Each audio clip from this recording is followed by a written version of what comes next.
बच्चों को स्कूल भेजना, फिर खाना बनाना है। पता नहीं सुबह कितने काम होते हैं, तो भगवान का भजन हम कैसे कर ले भैया। भगवान का भजन हम उस समय भी कर सकते हैं, हम कोई भी कार्य करें। आप प्रैक्टिकल करना इस बात का। अगर आप सुबह नहा रहे हो, प्रभु का नाम लेते जाइए, नहाते जाओ। उसमें भगवान का नाम आपसे ये थोड़ी कर रहा है कि आप मेरा नाम ले रहे हो तो ये काम ना करो, ऐसा तो नहीं है। आप स्नान कर रहे हो, प्रभु का नाम लीजिए। आप भोजन बना रहे हो, सबसे बड़ी बात, आप रोजाना भोजन बनाते हो। और मैंने तो अक्सर यहाँ तक देखा है कि कुछ मैयाएं होती हैं, भोजन बनाती हैं। अब तो बड़े बड़े फोन चल गए हैं, फोन लिए और उस पर म्यूजिक चला दिया। अब उसमें पता नहीं कैसे कैसे गाने चल रहे हैं और मैया भोजन बना रहे हैं। और जब श्रीमान जी आए, उन्होंने भोजन किया। भोजन करने के पश्चात उन्होंने एक जवाब दिया, आज भोजन स्वादिष्ट नहीं है। मैया एकदम से चिल्ला करके बोलती है, अच्छा भोजन स्वादिष्ट नहीं है?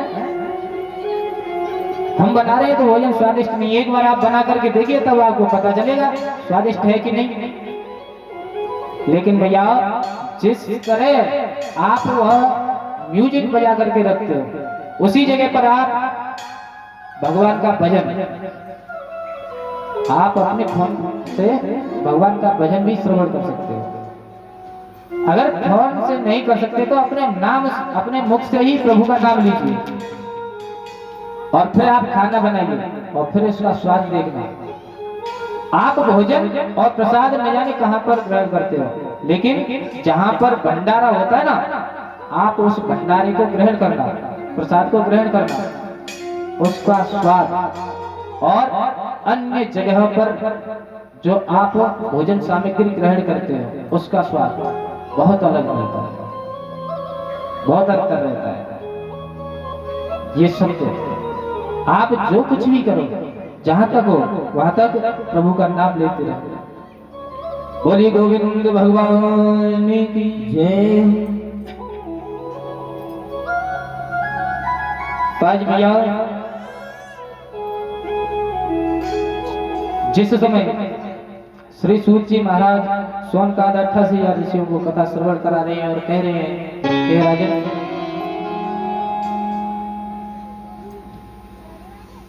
जब महाराज परीक्षक जो थे, जो उनके पूर्व थे, उन्हें राजगद्दी दे गए। राजगद्दी दे करके सारी बातें बता करके गए और उन्हें जंगल में पृथ्वी माता गाय के रूप में और धर्म बैल के रूप में मिले। और उनके पीछे जो काला सा व्यक्ति था वो था कलयुग।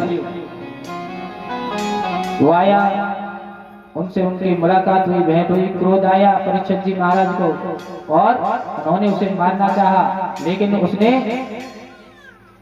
परीक्षित महाराज की शरण ले ली। और जब शरण ली तो उन्होंने कहा, अपने पूर्वजों की बातें याद आई। उन्होंने कहा था कि जो शरण में आ जाए फिर उस पर कभी प्रहार मत करना।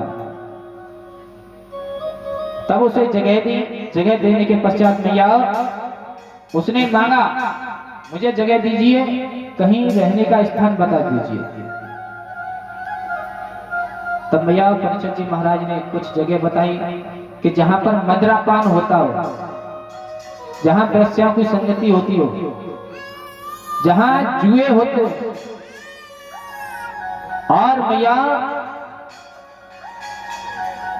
आज परीक्षित महाराज ने कहा कि जहां पर झूठ बोला जाता हो, आप वहां पर वास कीजिए।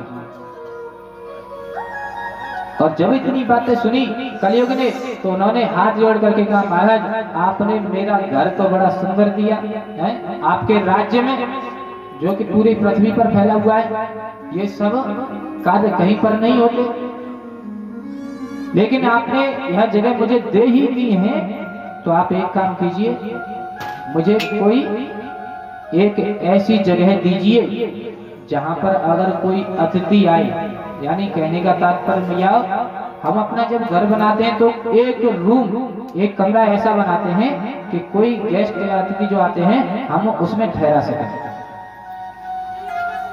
कुछ सभी कमरों से अलग हट के अच्छा सा। तो यही बात कलयुग ने परीक्षित जी महाराज से कही भैया, और कहा कि मुझे कोई एक ऐसा स्थान दीजिए जहां अगर कोई आए तो उसे भी अच्छा लगे कि हाँ ये चीज अच्छी है। तो भैया आज परीक्षित जी महाराज ने कहा, हे कलयुग, अगर ऐसी ही बात है तो आप एक काम कीजिए, आप स्वर्ण में वास कीजिए, यानी सोने में वास कीजिए। भैया आज परीक्षित जी महाराज ने जैसे ही कहा आप सोने में वास कीजिए, तो वहां जितने भी ऋषि बैठे हुए थे उनके मन में शंका हुई। उन्होंने कहा स्वर्ण में वास कैसे हो सकता है? क्योंकि गीता में स्वयं भगवान ने कहा है कि धातुओं में सोना मैं हूं। अगर भगवान सोना है और जहां पर भगवान है वहां पर कलयुग आ नहीं सकता, और आप कह रहे हो कि स्वर्ण में कलयुग का वास है, ऐसा कैसे हो सकता है? क्यों भैया?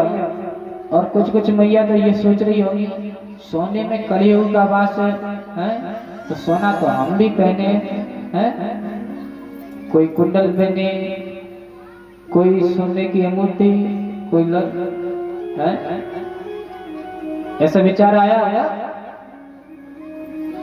भैया? बात तो सत्य है, लेकिन किस सोने की बात कही परीक्षित जी महाराज ने? यह बात सत्य थी कि धातुओं में सोना भगवान का रूप है, वहां पर कलयुग नहीं जा सकता। किस सोने में जाता है? जो छल कपट व चोरी से आया हुआ सोना हो, या छल कपट से जो धन कमाया उससे आपने सोना लिया, स्वर्ण खरीदा, उसमें कलयुग का वास होता है। जो छल कपट से आया हुआ होता है, और जो हमारी मेहनत की कमाई से आया है वह स्वर्ण, उसमें कलयुग आ नहीं सकता।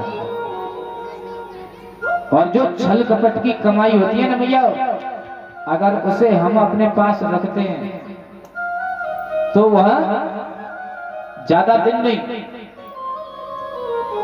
उसकी सबसे ज्यादा अवधि होती है 10 वर्ष तक। अगर ठहरेगा वो धन तो 10 वर्ष तक अगर सही से संभाल करके रख पाओगे तब, नहीं तो पहले ही चला जाएगा, जो छल कपट से आता है। अन्यथा आपने वह धन रोक भी दिया, 10 वर्ष तक अगर वह धन आपके पास रखा रहा तो वो जो आपके यहाँ पर धन था, जो आपने मेहनत से कमाया था, उसको भी अपने साथ लेकर के चला जाता है। ये सत्य है।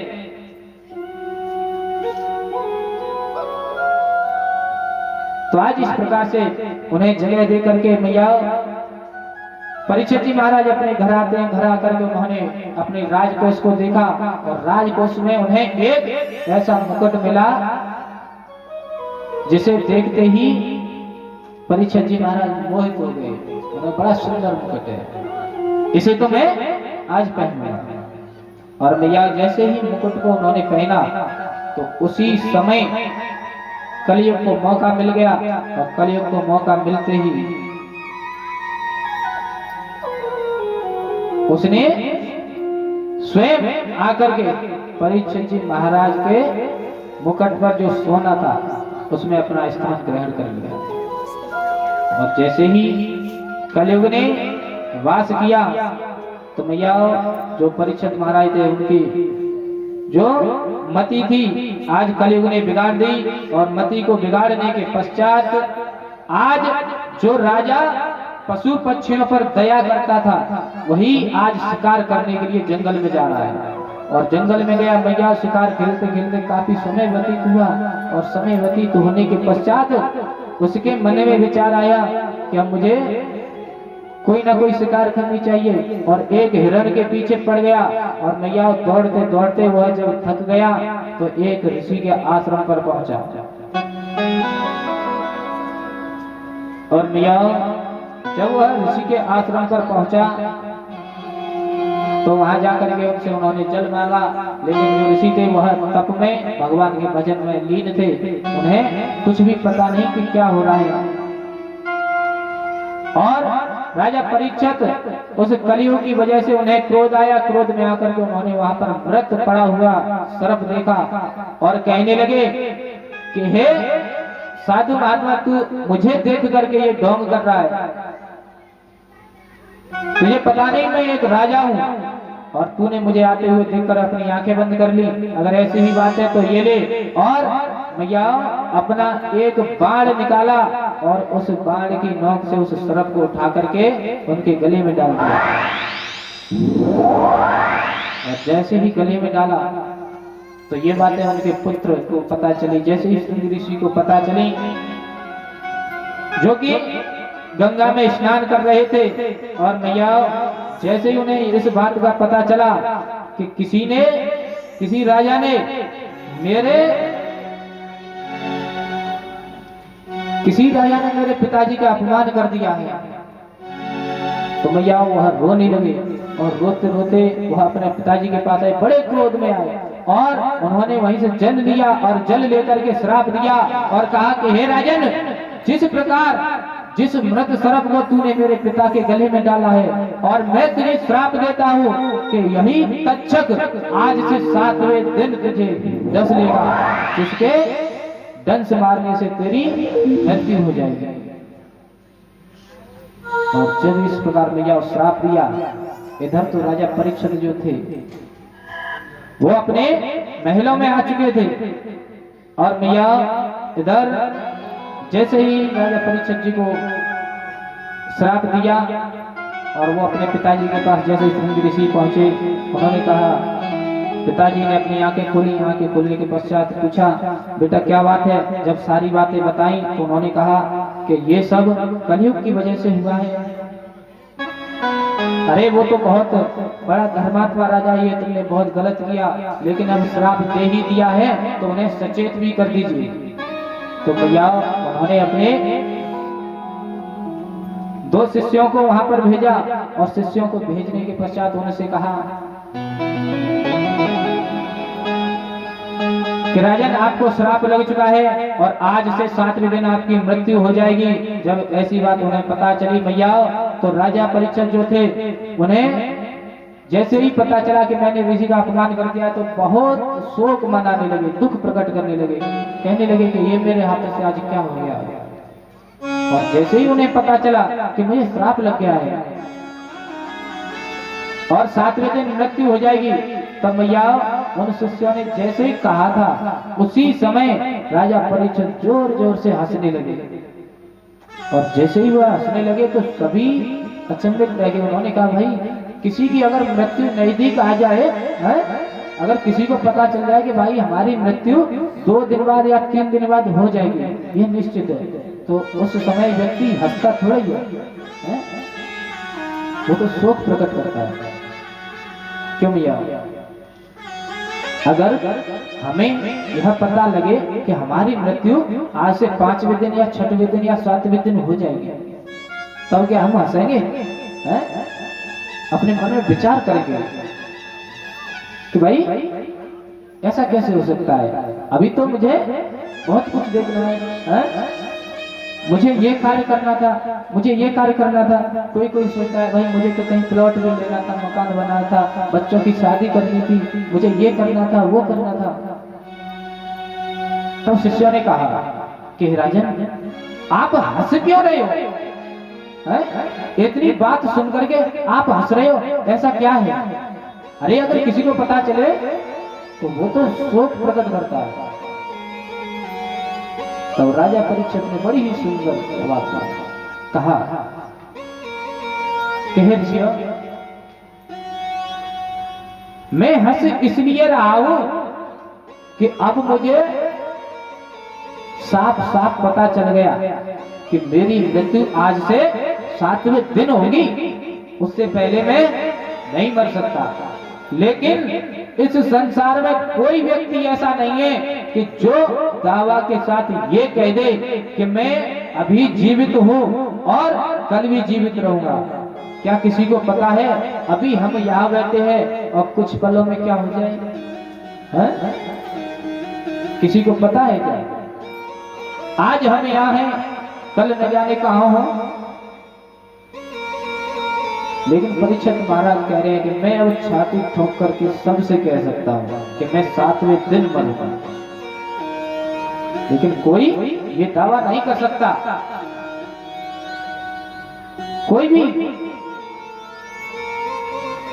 कि वो इस क्षण तो जीवित है और अगले क्षण उसके साथ में क्या है। तो भैया आज परीक्षित जी महाराज जो थे वह अपने राज्य को छोड़ करके सभी राज वस्त्रों को उतार करके वहां से चले आते हैं और भैया आकर के गंगा के किनारे पर बैठ गए। ये सारी बातें पूरे राज्य में फैल गई कि महाराज परीक्षित को श्राप लगा है। तो बड़े बड़े संत महात्मा ज्ञानी जन महाराज परीक्षित के पास आए और वहां पर आकर के सभी आते हैं। कभी कोई कुछ कहता है, कोई कुछ कहता है भैया, लेकिन किसी को जैसे ही परीक्षित जी महाराज कहते हैं कि आप मुझे कोई ऐसा उपाय बताइए जो कि मैंने सुना है सर्प के काटने से जो व्यक्ति मर जाता है वह नरक में जाता है, मुझे आप कोई ऐसा उपाय बताइए जो कि 7 दिनों में मेरी मुक्ति हो जाए, मेरा उद्धार हो जाए। तो सभी शांत हो जाते हैं। यानी भैया उपाय तो सभी बताते हैं, आइडिया सभी देते हैं कि आप ये काम कर लीजिए आपका उद्धार हो सकता है, लेकिन कोई ये नहीं कहता कि 100% आपका उद्धार हो जाएगा। तो भैया आज बड़े बड़े दूर दूर से बड़े बड़े संत महर्षि आते हैं और जब गंगा के किनारे पर भीड़ हुई, यह बात धीरे धीरे व्यास जी को पता चली। व्यास जी ने कहा उद्धार तो हो सकता है, मैं भी यही कहूंगा, ये नहीं कह सकता कि हो जाएगा। हाँ, जो मैंने 18वां शास्त्र जो लिखा है, अगर मेरा पुत्र सुखदेव आकर के राजा परीक्षित जी को श्रवण करा दे तो मैं गारंटी लेता हूं कि पक्का उद्धार हो जाएगा। तो भैया आज धीरे धीरे समय व्यतीत हुआ और कुछ समय पश्चात उसी जगह पर जहां महाराज परीक्षित बैठे हुए थे, महाराज सुखदेव जी का आगमन हुआ। और जैसे ही सुखदेव जी का आगमन हुआ सभी खड़े हो गए और सभी ऋषियों ने कहा कि आप जाइए, जाकर के चरण स्पर्श कीजिए, यही एकमात्र आपके पास जो आए हुए हैं यही अब एकमात्र उपाय है जो कि इनके जरिए से ही आपका उद्धार हो सकता है। तब भैया परीक्षित जी महाराज ने श्री सुखदेव जी ने कहा कि प्रभु मुझे ऐसे ऐसे श्राप लगा है, 7वें दिन मृत्यु हो जाएगी और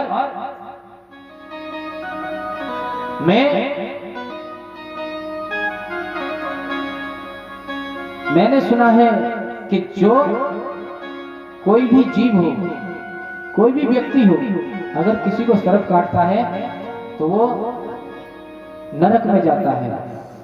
कोई ऐसा उपाय कीजिए जिससे मेरा उद्धार हो जाए, इन 7 दिनों में मेरा उद्धार हो जाए। और जैसे ही इतनी बातें सुनी तो महाराज सुखदेव जी ने कहा कि हे राजन, आप क्यों व्यर्थ में चिंता करते हो? आप इतनी चिंता क्यों करते हो? अरे आपके पास तो 7 दिन हैं, आपके पास 7 दिन है। अरे 7 दिन तो बहुत हो गए, लेकिन मनुष्य की मुक्ति तो 2-2 घड़ी में हुई है।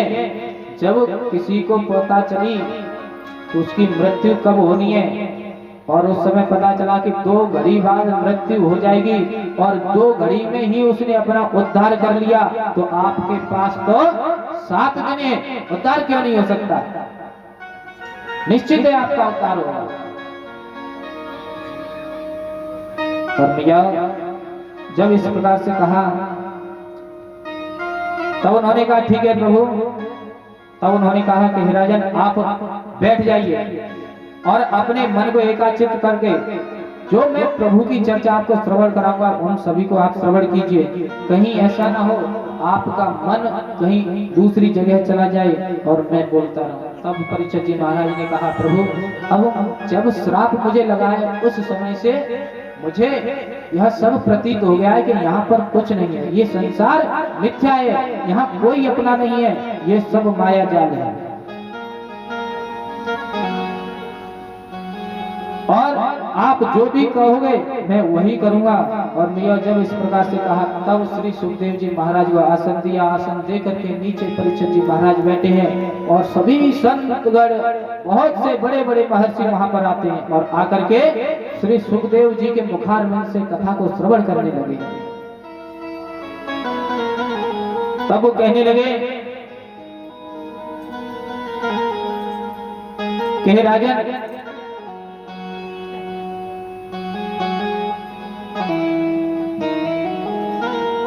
जब यह सृष्टि नहीं थी, यहाँ पर कुछ नहीं था, यह पृथ्वी भी नहीं थी, इस पर जल ही जल था।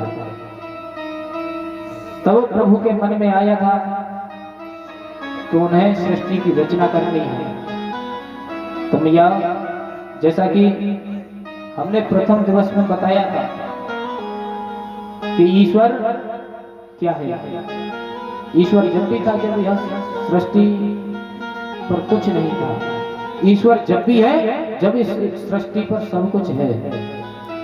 ये बात सत्य है कि नहीं है? ये सत्य है कि नहीं है?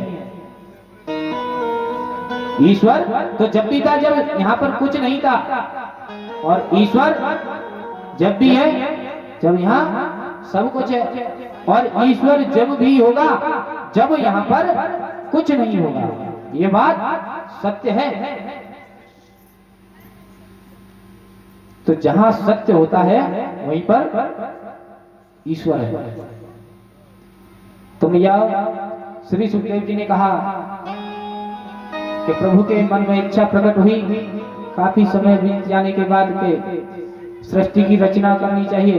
तब उन्होंने सृष्टि की रचना की। रचना करने के पश्चात मैया कहा ब्रह्मा जी को अपनी नाभि से प्रकट किया। नाभि से कमल हुआ, कमल से ब्रह्मा जी, और ब्रह्मा जी से 10 महर्षि उत्पन्न हुए।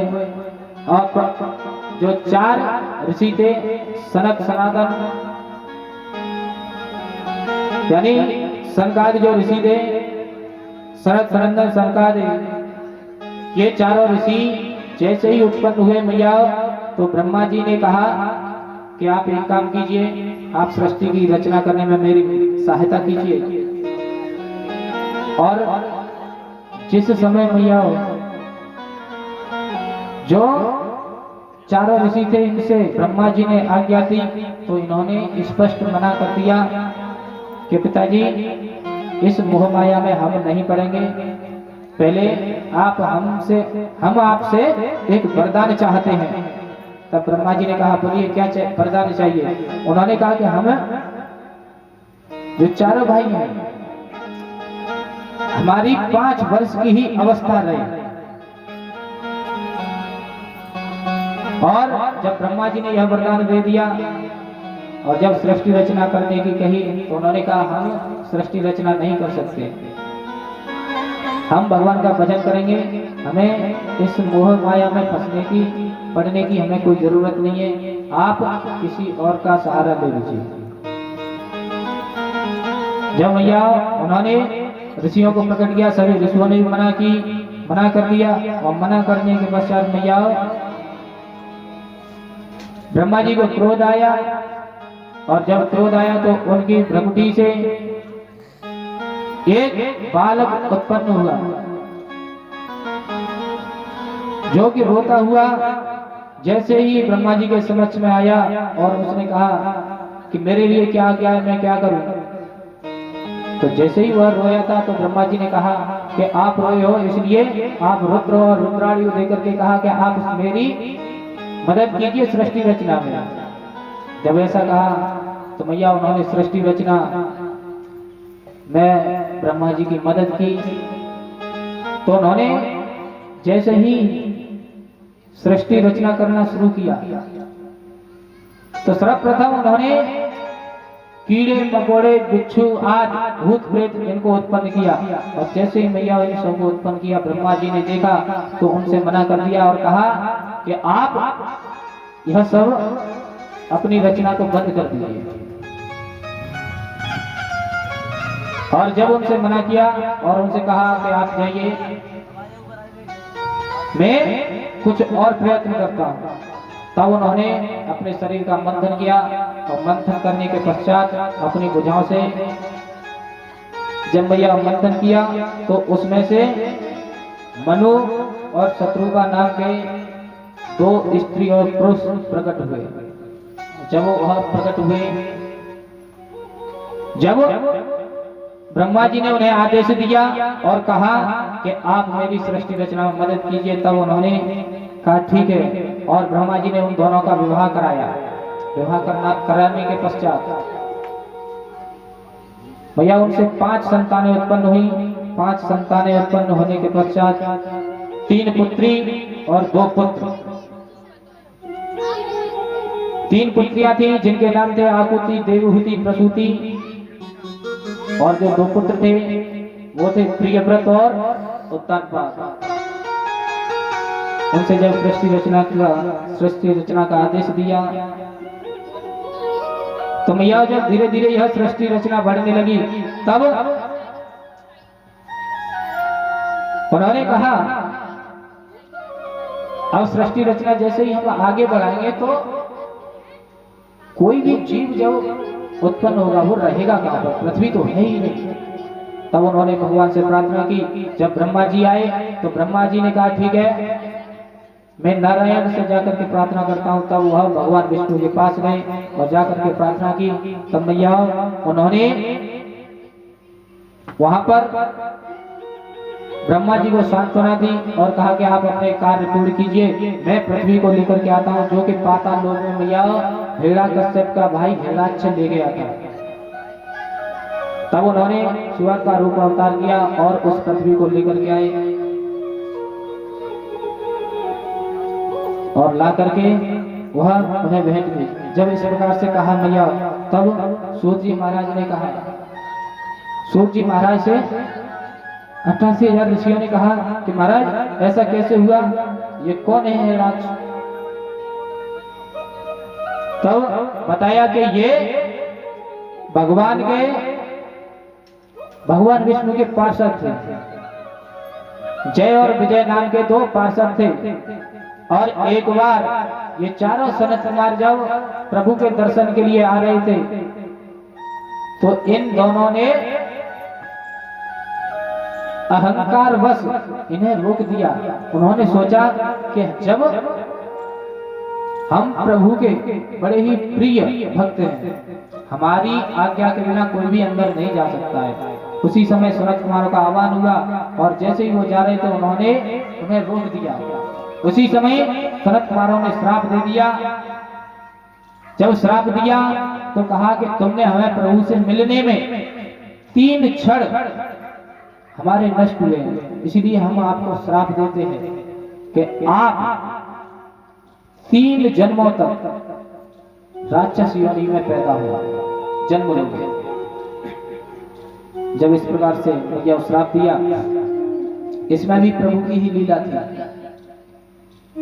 और समय का थोड़ा अभाव है, थोड़ा संक्षिप्त में लेकर के चलेंगे भैया, कोई ये ना सोचे, क्योंकि आगे जो कथाएं हैं, आज वामन भगवान का अवतार होगा। आज मैया धीरे धीरे श्री सुखदेव जी महाराज परीक्षित जी को बताते हुए जा रहे हैं और कहने लगे हैं कि हे राजन, धीरे धीरे समय व्यतीत हुआ, सृष्टि रचना होने लगी। सृष्टि रचना होने के पश्चात जो महाराज उत्तानपाद थे,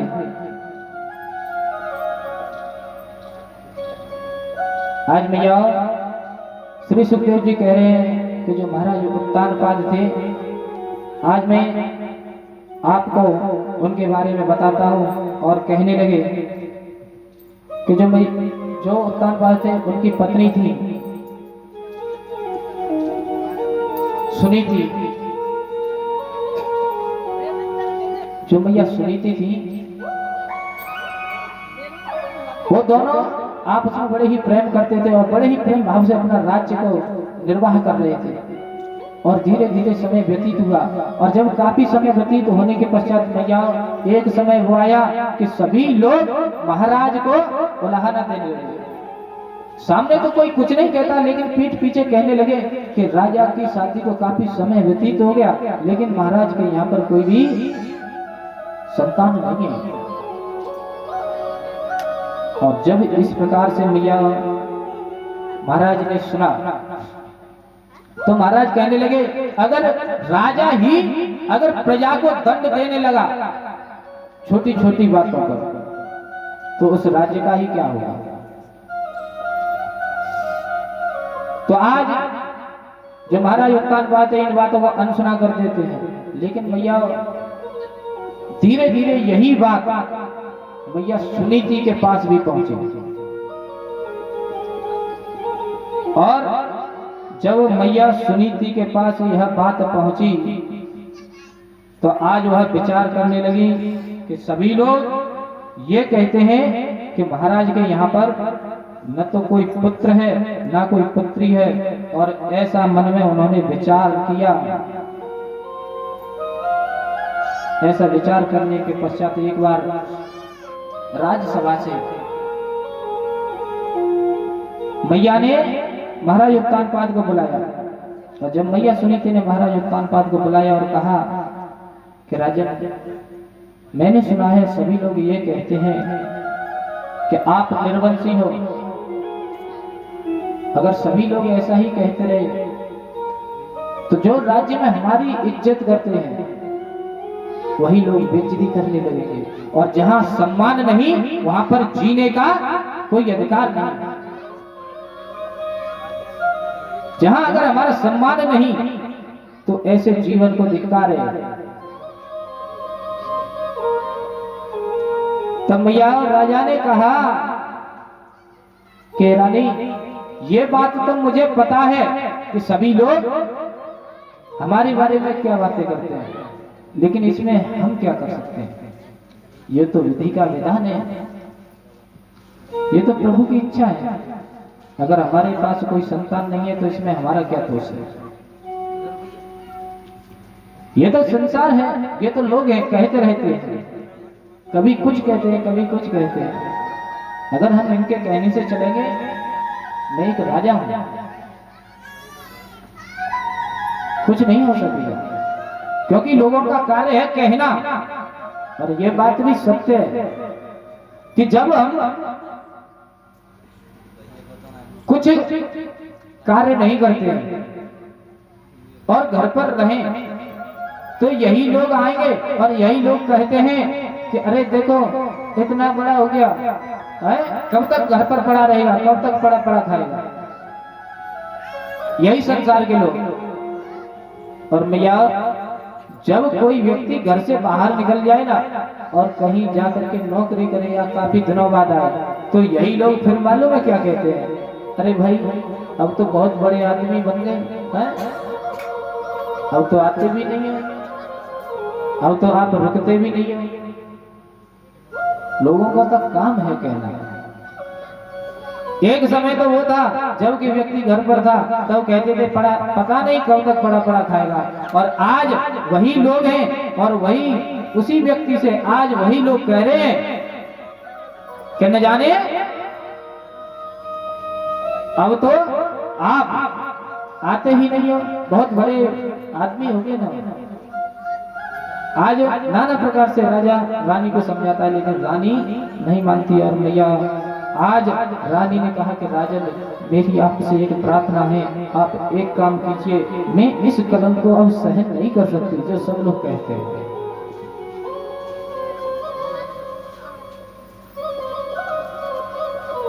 आज रानी ने कहा कि महाराज, मैं आपसे प्रार्थना करती हूँ, आप एक काम कीजिए, मेरी आपसे विनती है, आप दूसरा विवाह कर लीजिए। और जैसे ही इतनी बात महाराज उत्तानपाद ने सुनी और रानी की तरफ देख करके कहने लगे कि हे रानी, तुम्हें पता है आप क्या कह रही हैं मुझसे? तुम्हें मालूम है आप मुझसे कह रही हो कि दूसरी शादी कर लो? ये नहीं हो सकता। अरे क्या पता अगर कोई आप शादी की कह रही हो, जब कोई दूसरी रानी आई, उसने पता नहीं तुम्हारे साथ कैसा व्यवहार किया है? क्या तुम्हें पता है जैसी तुम हो वैसी वो हो? ऐसा तो हो नहीं सकता। लेकिन भैया, जब यह बातें